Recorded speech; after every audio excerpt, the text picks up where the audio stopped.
Hello friends, આજે હું મગની મોગર દાળના શાકની રેસીપી શેર કરવાની છું.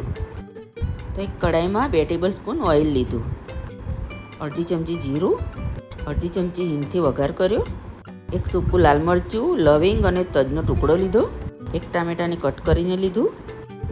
બધું બરાબર સાંતળી દઈશું. 2 લીલા મરચાં અને 4-5 કરી પત્તા એડ કર્યા. બધું બરાબર મિક્સ કરીશું. અડધી ચમચી તીખું લાલ મરચું અને અડધી ચમચી કાશ્મીરી લાલ મરચું એડ કર્યું. 1 ચમચી જેટલું ધાણા જીરું પાવડર, અડધી ચમચી ગરમ મસાલો અને અડધી ચમચી મીઠું એડ કરીને બધું મિક્સ કરી દઈશું.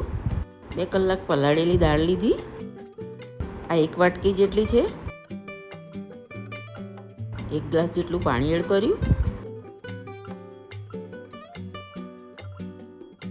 બધું બરાબર મિક્સ કરીને ઢાંકણ બંધ કરીને 15 મિનિટ કૂક કરીશું. અડધી ચમચી હળદર એડ કરી જે રહી ગઈ હતી. દાળ આપણી કૂક થઈ ગઈ છે. કોથમીરથી એને ગાર્નિશ કરીશું અને ગરમા ગરમ સર્વ કરીશું. આ રોટલી અને પૂરી સાથે ખાઈ શકાય છે.